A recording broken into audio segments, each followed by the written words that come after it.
Could you just look in the camera and nod at me, and I'll... All right, this is our room tone. You're ready. So, Leader Pelosi, I want to start at the beginning, and I want to ask you about your upbringing, where you were brought up and what your family was like. I was brought up in Baltimore, Maryland. We lived in Little Italy in the Italian section of Baltimore. We were devoutly Catholic, fiercely patriotic, proud of our Italian-American heritage, and staunchly democratic. And your siblings? I was the seventh child, first daughter, youngest child, 6 boys, 1 girl. One of the boys died when he was young, and so I was raised with 5 older brothers. I highly recommend that. You do recommend it? I do. Because why? Well, they were wonderful. It's the only way I knew, and it was fine with me. What were your attitudes, the attitudes of your parents toward you as the only girl in the family? The attitude of my parents toward me as the only girl and the youngest in the family was overly protective. And then on top of that, having 5 older brothers to be overly protective. So I was always declaring my independence, pushing people aside, making my own way, and independent. I think that would be the word to describe me. What do you think that your parents' expectations were for you back then? Well, we're talking about a long time ago, and expectations were different then. I think my father thought that, I don't know that he thought I would get married, but that I would be a professional woman, not that I would run for office. My mother thought I would always live with her or be a nun. And when I said I was getting married, it was like, well, we always thought you'd stay with us or be a nun. I mean, did she try to really actually push you to be a nun? Well, as I said, I had a sort of an independent spirit, so if she did, I didn't notice, although she had some strong suggestions in that regard. We've seen the picture of you at the swearing in of your dad as Yes. Mayor of Baltimore. Yes. But how did that influence you to grow up in a political family?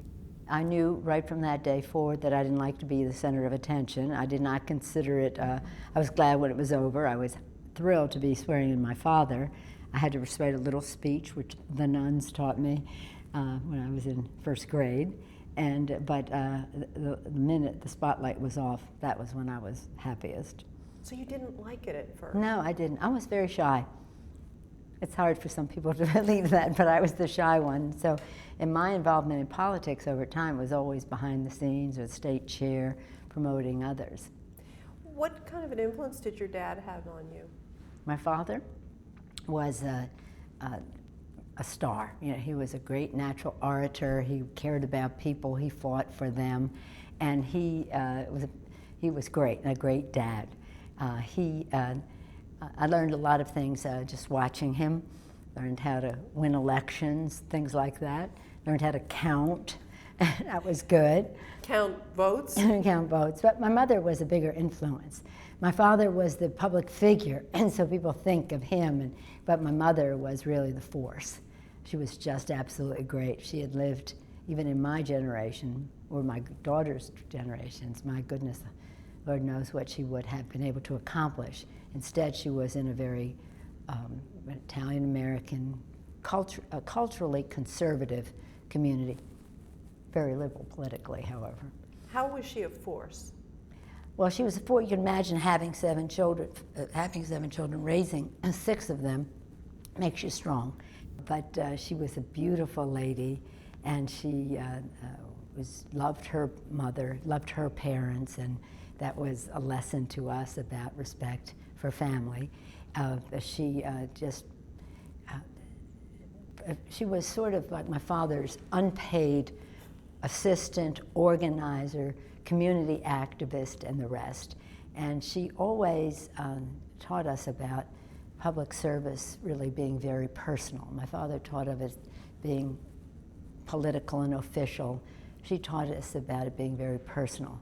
The bell would ring, and people would come there looking for a job, looking for a bed in the city hospital, housing in the public housing in the projects, food. She'd always have them in to, you never knew who was going to be sitting at the table. But she always taught us that we had that responsibility. When I was a little girl, I knew how to tell people how to get bed in the city hospital, housing in the projects, all the rest of it, just by listening to her. But she was beautiful and strong and respectful of all of our neighbors and friends, and a very wide circle of what you might call political friends. Were you conscious at the time outside your family of girls and boys being treated differently? I mean, did you ever wish you were one of your brothers, wish you were a boy? No. No. Well, I didn't wish that, period. Not that I didn't love them and think they were wonderful, but I had my mother as a role model, and no, that would never have even occurred to me. It's just that it was a different time. My brother was really demonstrated an interest in politics, and he was sort of the one that was groomed, and he became the mayor of Baltimore too, my brother Tommy. Nobody ever thought that I would be interested, starting with me, that I would be interested in politics. I just, again, when I was in first grade, my father became mayor. When I went away to college, my father was still mayor.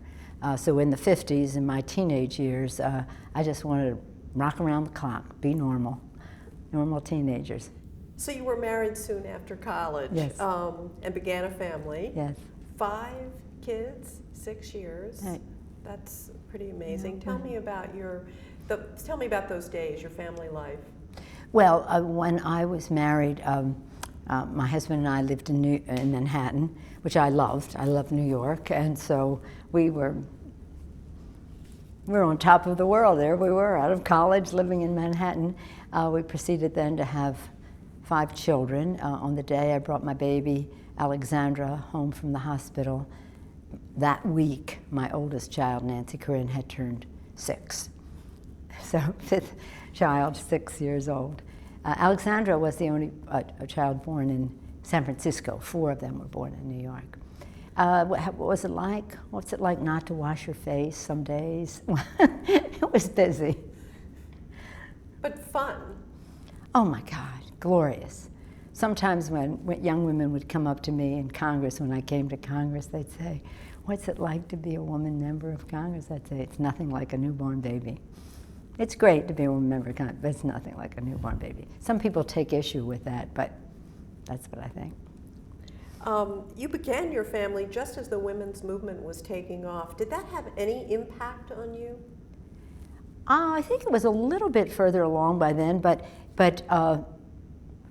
well, my mother, I mean, if she were at a certain point of life at that time, would have been the first in line for the women's movement. I mean, she was always encouraging. In fact, I remember when President Clinton was president, every time he would appoint a woman, whether it be Madeleine Albright or Wendy Sherman, whoever it was, every time he appointed a woman, she'd be writing me a note saying, "Please be sure she knows I'm watching her, praying for her." She just, no, she was very advanced in terms of what women, expectations, aspirations, what women should be able to do. So while on a formal way, it was something that I think I probably engaged in it more officially in the 70s, a little bit later, once my children were in school all day and all of that, when we were fighting for paycheck equity, women 79% for every dollar. That was one of our banners at the 1976 Democratic Convention. My mother was really probably, she didn't realize it at the time, but she was probably one of the early feminists. She didn't know it by that name, but she was a strong advocate for women. And on the other hand, she wanted me to be a nun. So she was going to protect me from all of the world's ills. So you have a pack of kids, but you get involved in politics. How did that happen?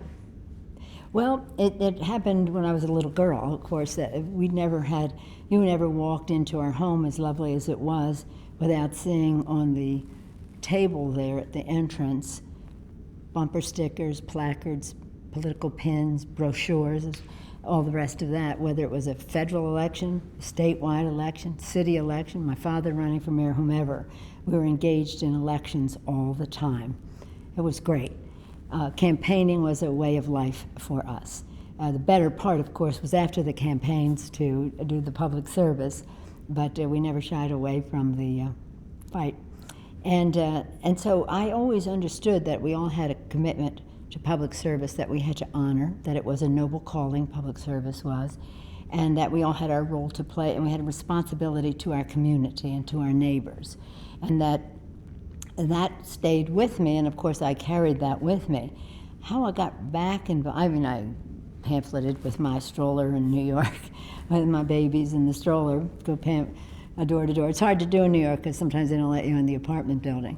Sometimes you have to disguise yourself as a trick-or-treater around Halloween right before the November election, but one way or another we were slipping things under the door. Later, I really did not, have the faintest interest, inclination, or anything to be involved myself. I did accept a position to be on the Library Commission in San Francisco. It was the mayor of San Francisco, Joe Alioto, called me one day. I was home, and he said, "Nancy, this is Joe Alioto. How are you? What are you doing, making a great big pot of pasta?"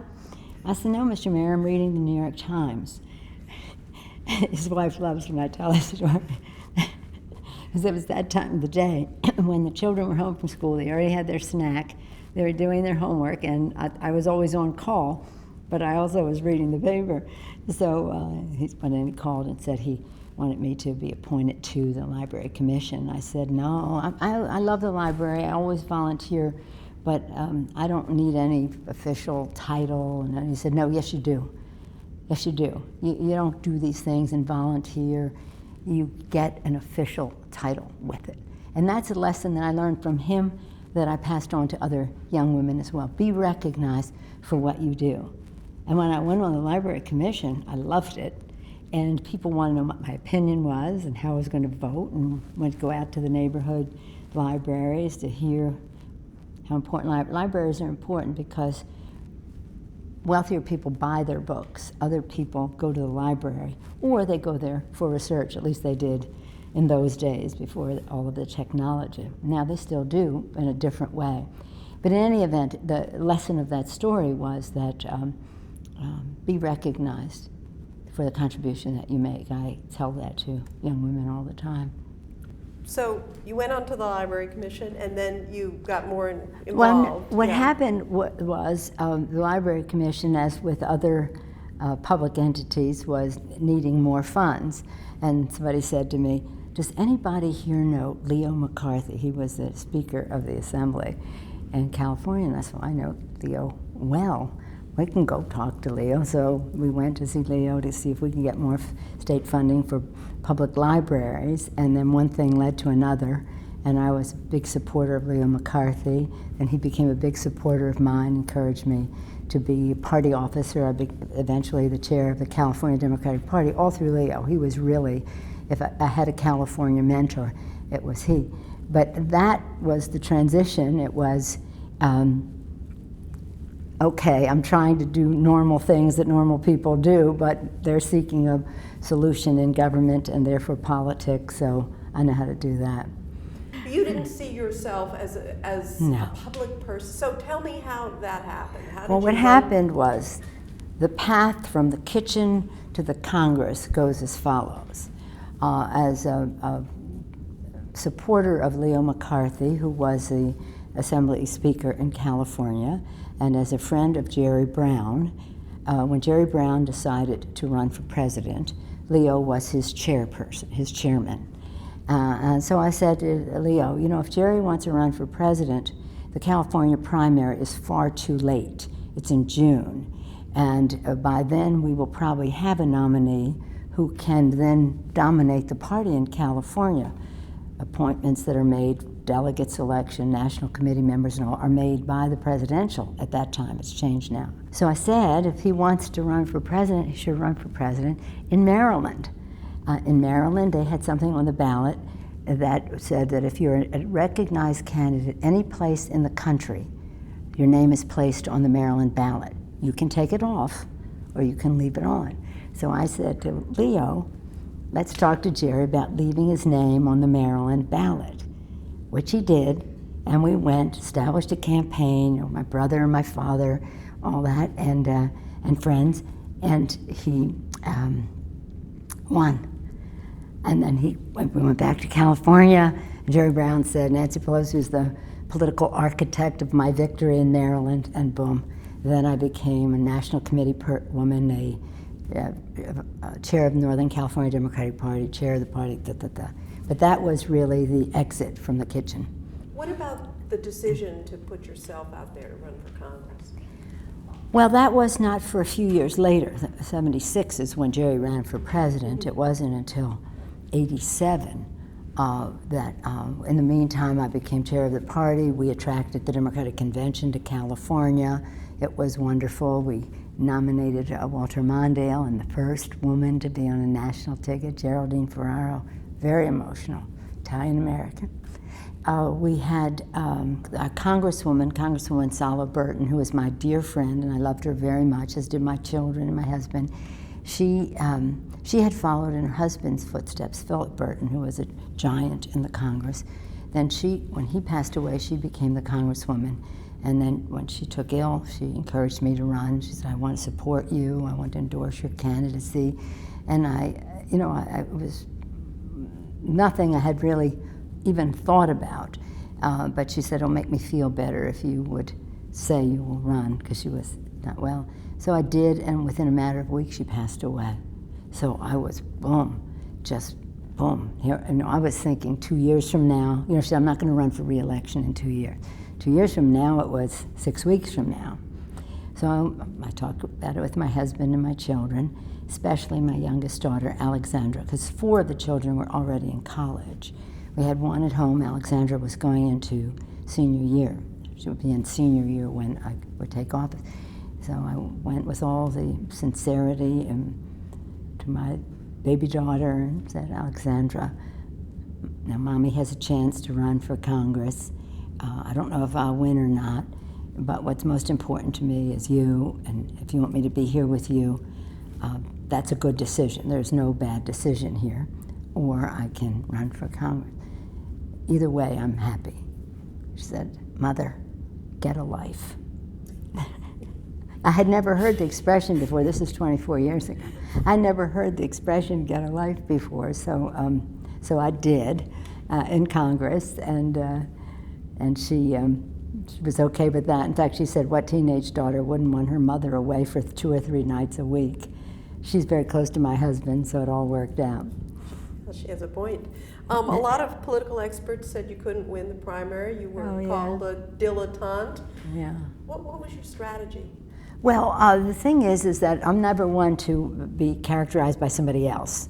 Otherwise, how could I even do my job? Many of the people that were in the race were people I had had events for at my home, who had sung my praises so much as a great party chair and all the rest of that. I thought we were friends. But I knew, growing up in politics and from my own experience in the political arena, that there's nothing as, shall we say, can be as mean-spirited as an intra-party fight, an internecine battle there. And so I knew, and so my friends would call me and say, can you believe they said that about you? I'd say, why are you wasting my time? Why are you wasting my time? If you're upset by what they're saying, go volunteer at the campaign office, raise me some money, reach out to friends, but what is the purpose of your call? I don't care what they're saying. I'm running my race. I'm not looking back at where they are. And if I were not in front, I wouldn't be the target. And I think it surprised people when I was in the front runner right from the start. Yeah, do you think you were underestimated?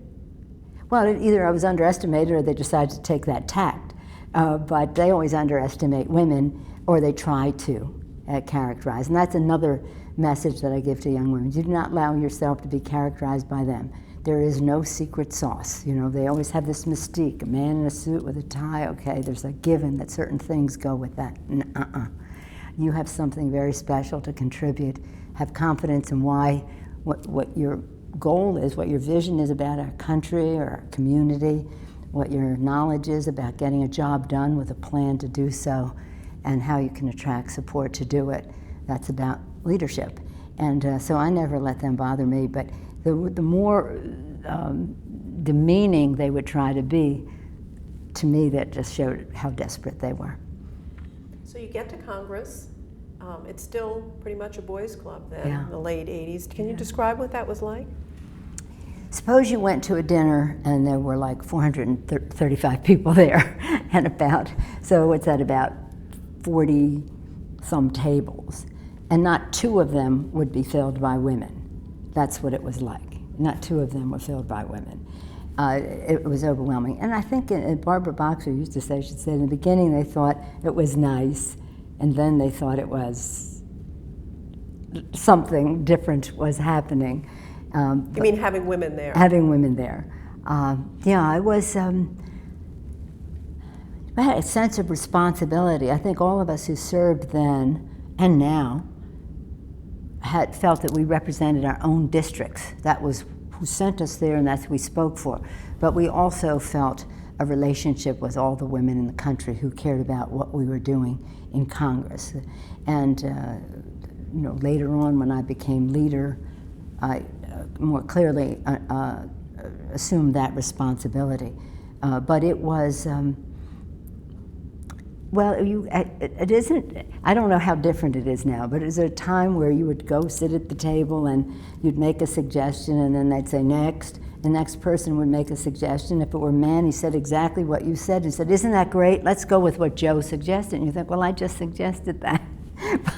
But I think women overwhelmingly have that experience. Yeah, you hear this all the time. I know, it's stunning. And you look, and if there are two women at the table, then you look at each other and say, oh my gosh. I think the most the funniest example of this was, we used to go out Tuesday night, all of us. It would be a certain group of us who were all friends, some from California, and just friends. And we would relax and it would be funny. And there weren't that many women in Congress, so therefore at the table, say there'd be a dozen people maybe. Well, Barbara Boxer, Barbara Kennelly, and I were usually the three women who were at the table.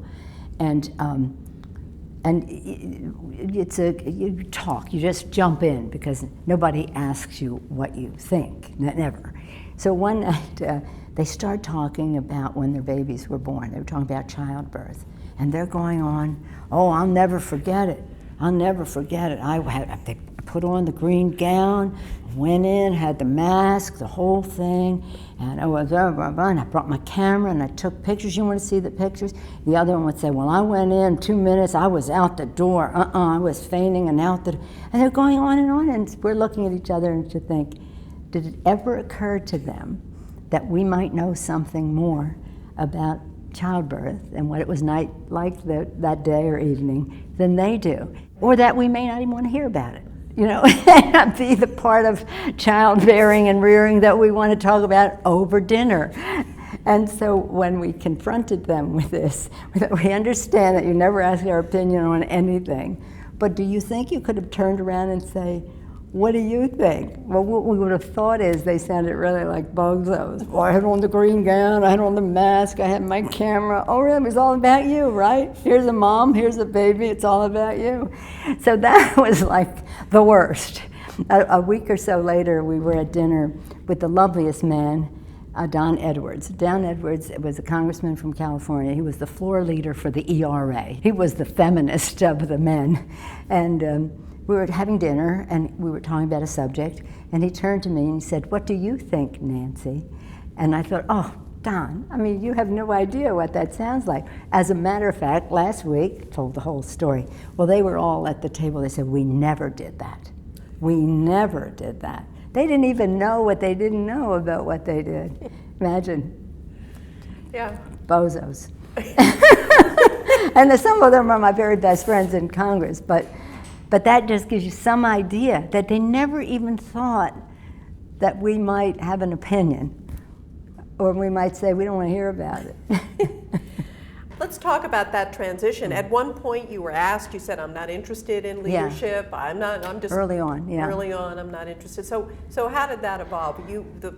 The opening came up for the whip, and you went after it aggressively. How did that happen? Well, early on, people were saying you should run for leadership, this or that, and well, first of all, I wasn't even coming to Congress. Then I got here thinking I'm doing my civic duty, and then when I got, and everybody said to me, you're going to love working on the issues. You love politics because you love policy. You're going to love working on the issues, and indeed I did. So rather than doing my civic duty, I really enjoyed what I was doing.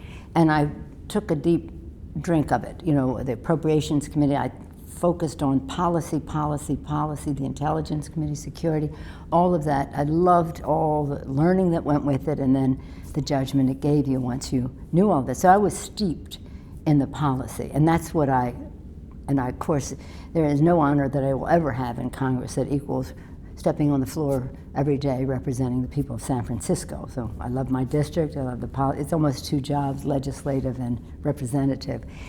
And so I wasn't particularly interested. What turned in my head was when we lost in 94, 96, 98, 2000. I said, wait a minute, I'm not waiting for lightning to strike. I know how to win elections, but I can't win it if I'm just raising money for other people to make decisions. I have to have a role in this, and that way I can attract the support because I can commit to, I know how to win this. And then we did. But anyway, that's why I ran for leadership. And I don't think people thought that, I don't know what they thought, but I knew that when I ran and I asked people for support, that enough people had encouraged me to run all along that I would win. I don't like to put people out on a limb unless I have a very good chance of winning. So what was it like to finally be at the leadership table? You go to the White House with the member of the congressional leadership. What was that like? Well, that was I'd been to the White House many times as an appropriator and as a Intelligence Committee member, and I didn't think a whole lot about when I was going for my first day for the first meeting of leadership with the President of the United States. I had no anxiety about it at all. I was just going to a meeting at the White House.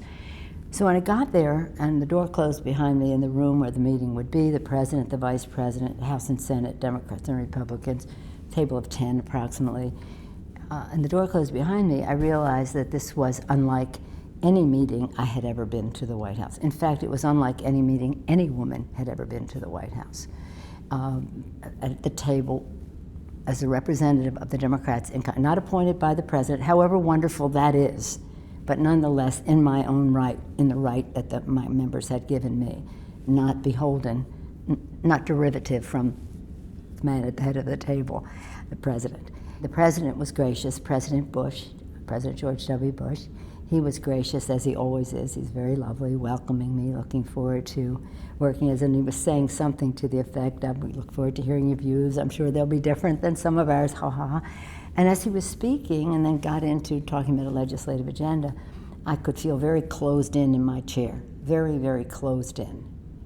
I'd never felt that before. It was very different for me, very closed in my chair. And all of a sudden I was realizing that sitting on that chair with me was Susan B. Anthony, Elizabeth Cady Stanton, Lucretia Mott, Alice Paul, Sojourner Truth, you name it.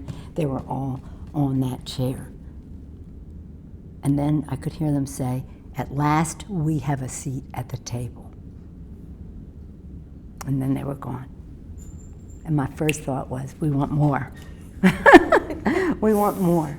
But you, not that you don't know, but it's certainly driven home.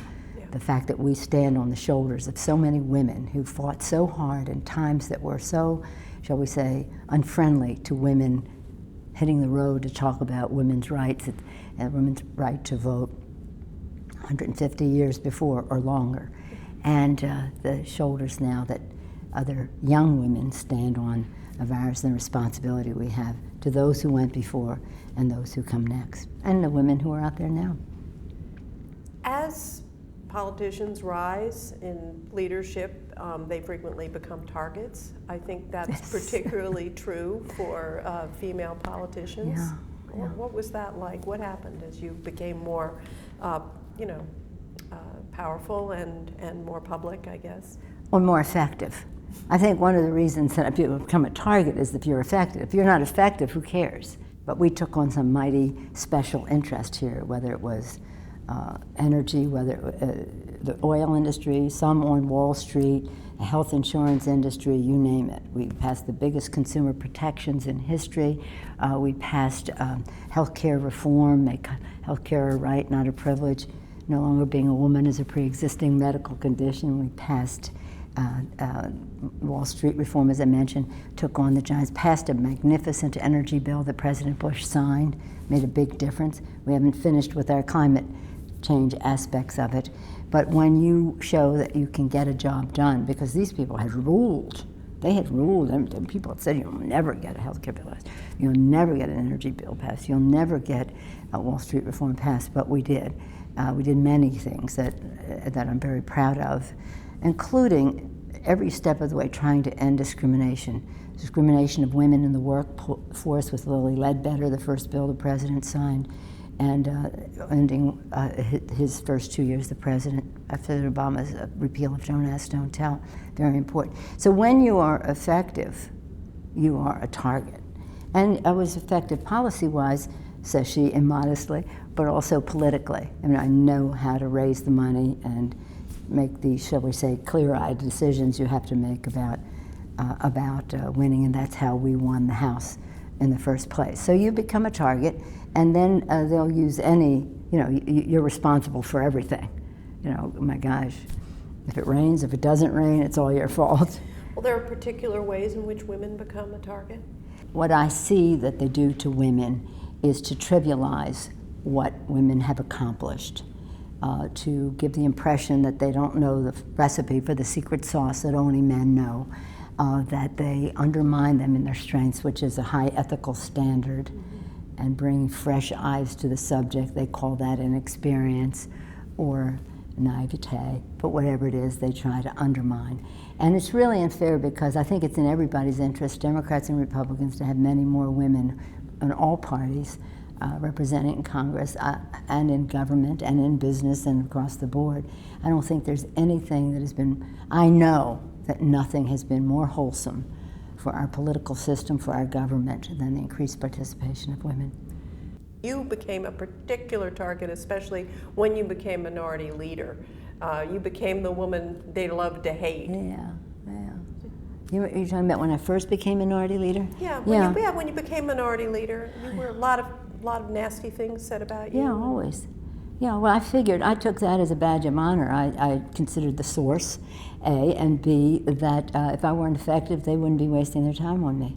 But that's, again, a lesson that I give to young people. Do not let anybody shake your confidence about what you came here to do. You got to fight that fight, and you cannot let them, if you're, as I am, a staunch Democrat, you cannot let them choose the party's leader and future because you might be effective. But personally, it's a hard thing for your family and for your friends. They may not, they don't reap the benefit of being able to make the contribution that you make here or wherever it is, and they get their feelings hurt if somebody's saying mean things about you. Some of us, you get in the ring, you are in the arena, you jump in the ring. If you throw a punch, you better be ready to take one, and if you take one, you better be ready to throw one. It's not very nice to say. One of the problems with it is it's a tough arena. It's a very tough arena. Power is not something that anybody has ever given away in the history of the world. For over 200 years, we had a pecking order here, what man was going to do what next, and how would they do musical chairs among those positions. And so now you're saying, we're going to break the marble ceiling, we're doing things differently, and that is resisted. But again, you know why you're there. It's the existential question, why am I here? I'm here to make a difference, and if that difference hurts the feelings of the special interest of big oil, big health insurance, big Wall Street, not everybody in all of those categories, let me hasten to add, not to paint everybody with the same brush, so be it.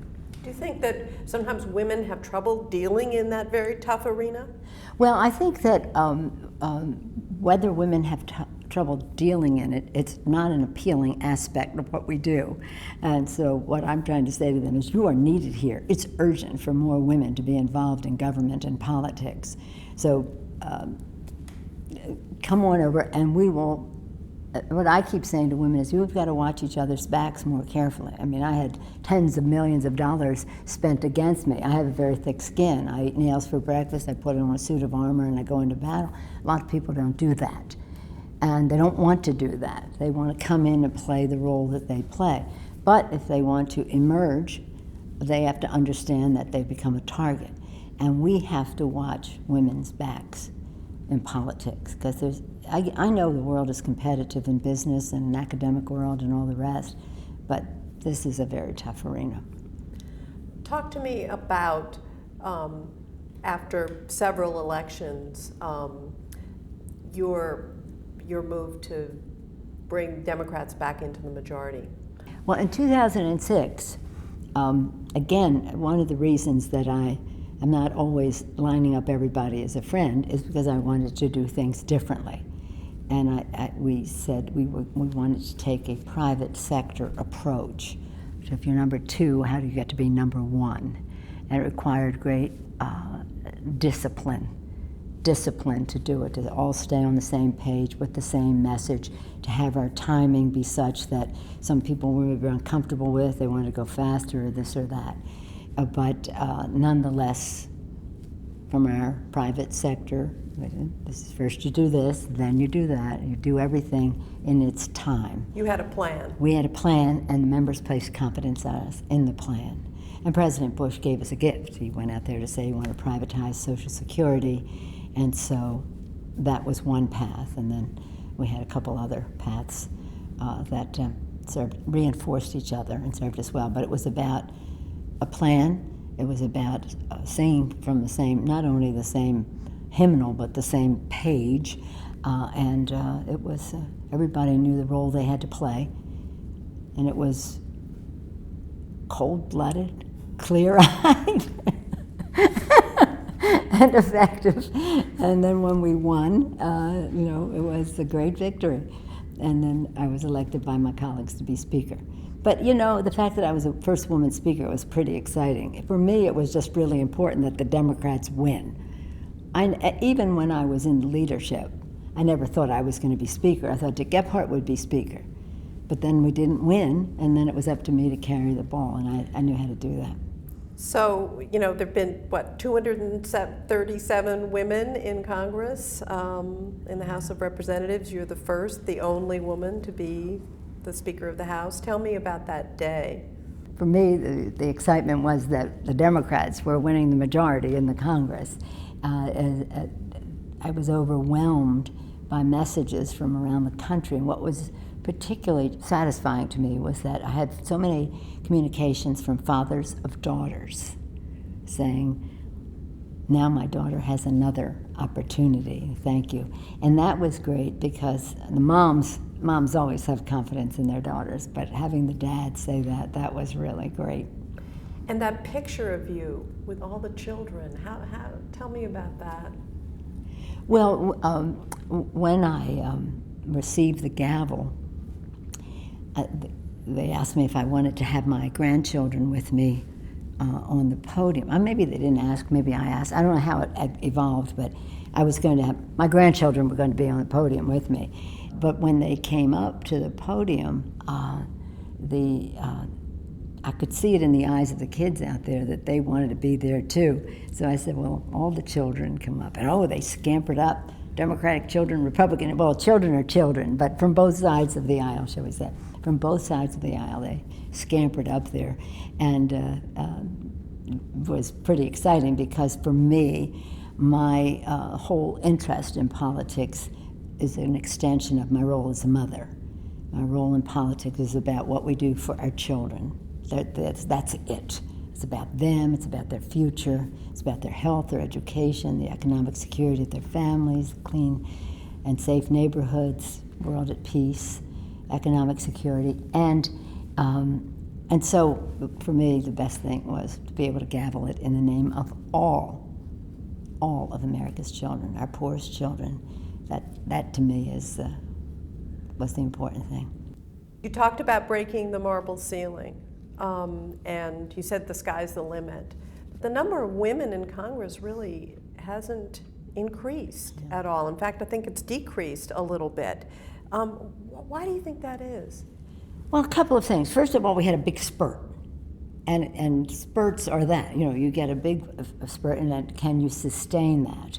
Well, we did for a while. In the last election, many Democratic women were defeated, as many Democrats were defeated. But you know what? We just have to come back. And I think there's going to be a place where it's no longer little increments in terms of, it's going to be much more, much bigger numbers as women just go out there, assert themselves in a way that to take over, and the public becomes more and more, the public's way ahead of the politicians in terms of women. The public, I think, is much more receptive to a woman president of the United States than maybe some of the politicians. I always used to say, it'd be easier for a woman to be elected president than to be elected Speaker of the House, because it's all inside here, and the American people have the ability to decide who the president is going to be, and they are much more progressive, if that's the word to use in that regard. I want to talk just a little bit about the work-family challenge. You had what looked like a very traditional marriage for the first 25 years. Was it? And did your marriage change as you got more involved in politics? First 25 years, oh my gosh, the way you say that. When I was active in politics, but not personally running, I was quite busy in my spare time as well. When my children were in school all day until they went away to college, I thought, I can change the world. Once you take care of 5 kids all day, you know how to manage time. You're a diplomat, you're an interpersonal expert, you're an engineer, you're an editor, you're all these things. That's what I say to women. Count that as a giant plus on your resume that you were home raising those kids. Hardest job in the world. Most fulfilling, but hardest. So I had a husband who was cooperative when I was doing all the political volunteer work as well, but of course that's volunteer, and so you can dictate the use of your time. I always say to some of my friends now when they say, what's the secret of a happy marriage? I said, well, Paul and I think that we have found the secret of a happy marriage, but you may not want to live apart, 2,500 miles apart, 3 or 4 days a week. All right, I have to ask you, first of all, Geraldine Ferraro's nomination, you mentioned it briefly. What was it like to be in that room? The nomination of the first woman to be on a national ticket, it was like, well, I guess it's not a good analogy to say it was like a stampede of elephants, but it was thunderous in terms of the cheering and the pounding and the rest of it. It was emotional, it was patriotic, it was something so fabulous, and she was just great, and we all loved her, and but that was a moment. There are things that are a moment. That was a moment, something spectacular. We were so proud.